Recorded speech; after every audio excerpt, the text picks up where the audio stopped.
Bonjour à tous, j'espère que vous allez bien. On se retrouve aujourd'hui pour le récap de ma semaine numéro 3 dans ma préparation marathon. La première séance de cette semaine était une séance VMA, la plus grosse de la semaine dans ce qui y était annoncé. Cette séance VMA, c'était 7 boucles de 1 minute, 1 minute.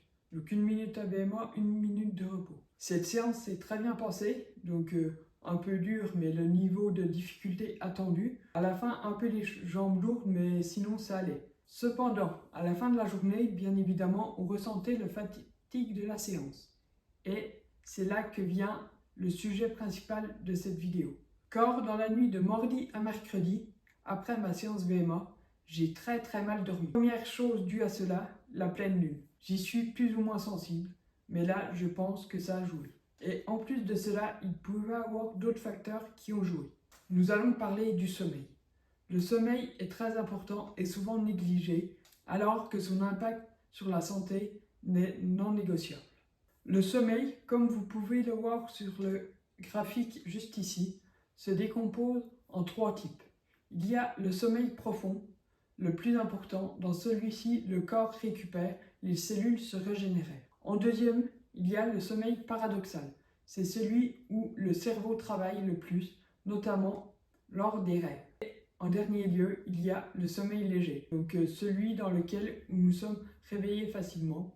Le sommeil est décomposé en cycles. Un cycle dure en moyenne 1h30, mais ça peut varier selon les personnes. Je sais que pour moi, un cycle se situe plus autour de 1h25.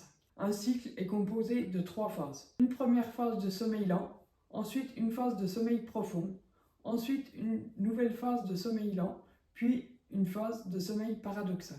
À la fin de celui-ci, un nouveau cycle recommence, ou alors on se réveille. C'est d'ailleurs pour ça que quand on se réveille naturellement, on a tendance à se souvenir de nos rêves, puisque le dernier sommeil de notre cycle est le sommeil paradoxal, celui des rêves. Si on ne se souvient pas de nos rêves, souvent réveillés par notre réveil, en réalité, on s'est réveillé dans une autre phase, soit un sommeil léger, soit un sommeil profond, ce qui n'est pas optimal pour la santé. Donc un cycle, comme nous l'avons vu précédemment, dure en moyenne 1h30.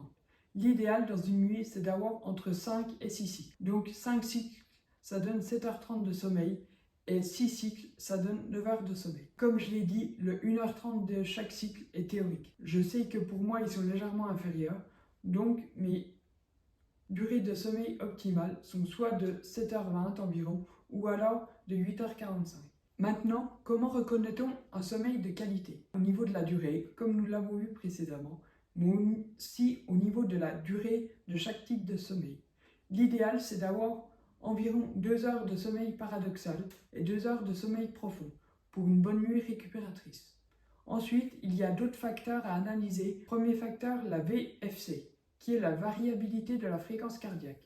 Elle peut varier de 20 à 120 millisecondes selon chaque individu. L'idéal est de comparer sa VFC par rapport à sa VFC moyenne et ne pas prendre une valeur seule indépendante. Une VFC plus basse va être signe de fatigue ou de stress général, alors qu'une VFC élevée va être signe d'un bon état de récupération. Deuxième chose à analyser, c'est la fréquence cardiaque. Lors de ton sommeil, ta fréquence cardiaque ne doit pas dépasser ta fréquence de repos, et mieux encore, elle doit être inférieure. Et troisième chose à vérifier, c'est le temps d'interruption de ton sommeil. Si tu te réveilles entre chaque cycle, ou encore pire, même à l'intérieur des cycles, c'est pas bon du tout. L'idéal, c'est de faire des nuits complètes. Et si interruption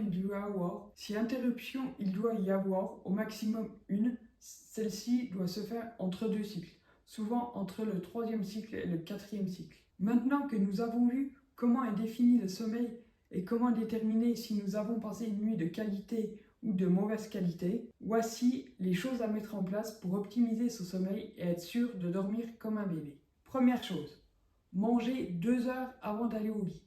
La digestion est une grande perte d'énergie pour le corps. Et si ton corps est concentré à digérer, il ne va pas être en mesure de se reposer, de se relaxer et de s'endormir. En plus, sur le repas du soir, il y a plusieurs choses à savoir. Il faut privilégier les glucides et limiter les lipides et les protéines, sans les réduire, bien évidemment. Car les lipides et les protéines vont demander plus d'énergie à ton corps pour être digérés et ton corps va produire plus de chaleur. alors que l'on sait que pour s'endormir, il a besoin de baisser sa température corporelle de 2 degrés. Deuxième chose, manger des glucides le soir est important pour sécréter la sérotonine qui, elle, va déclencher la sécrétion de mélatonine, l'hormone du sommeil. D'ailleurs, il y a des aliments un peu miracles pour le soir, à commencer par le kiwi, très riche en sérotonine. Deuxièmement, la banane, très riche en magnésium. Troisièmement, le lait, très riche en tryptophane. Et pour finir, le chocolat noir, très riche en magnésium et en tryptophane. Attention avec le chocolat, car le cacao a aussi une source de caféine, donc à limiter si tu es sensible à la caféine. Second acte pour bien dormir, limiter les liquides avant de dormir si tu ne veux pas te réveiller toute la nuit pour aller aux toilettes. Selon tes habitudes, pense à arrêter de boire environ comme le repas 2 heures avant d'aller te coucher. Troisième chose à mettre en place pour bien dormir, pas de café après 16 heures. Car comme nous l'avons dit avec le chocolat, la caféine est très mauvaise pour le sommeil et reste environ 8 heures dans le sang. Donc si tu bois un café à 16 heures, jusqu'à minuit, tu auras de la caféine dans le sang. Et pour le sommeil, c'est pas optimal comme tu peux t'en douter. Acte suivant pour bien dormir, dormir dans le noir complet. C'est-à-dire soit avec des volets qui coupent 100% de la lumière extérieure, ou alors tu fais comme moi, tu utilises un masque de nuit. D'ailleurs, moi j'utilise le masque Mentasleep. Je te mets le lien en description. C'est top qualité. Je n'ai jamais aussi bien dormi depuis que je l'ai. En plus de cela, je rajoute des bouchons d'oreilles. Au moins, aucun bruit peut me déranger.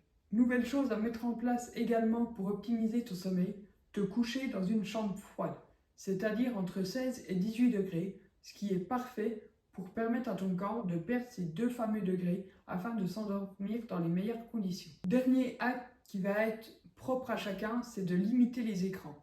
Certains y sont plus sensibles que d'autres et tout dépend aussi du contenu qu'on consomme. Si on consomme un film d'action ou un film d'horreur juste avant de dormir, c'est sûr que ton cerveau va être en capacité de tout sauf à dormir de façon imminente. Donc si tu restes sur les écrans un peu tard, déjà première chose, limite la lumière bleue en activant un film rouge et consomme du contenu plutôt calme.